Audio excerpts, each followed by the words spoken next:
இன்னிசை பாடி வரும் இளம் காற்றுக்கு உருவமில்லை. காற்றலை இல்லை என்றால் ஒரு பாட்டொலி கேட்பதில்லை. ஒரு கானம் வருகையில் உள்ளம் கொள்ளை போகுதே.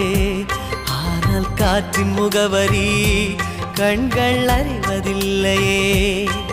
இந்த வாழ்க்கையே ஒரு தேடல் தான், அதை தேடி தேடி தேடும் மனது தொலைகிறதே.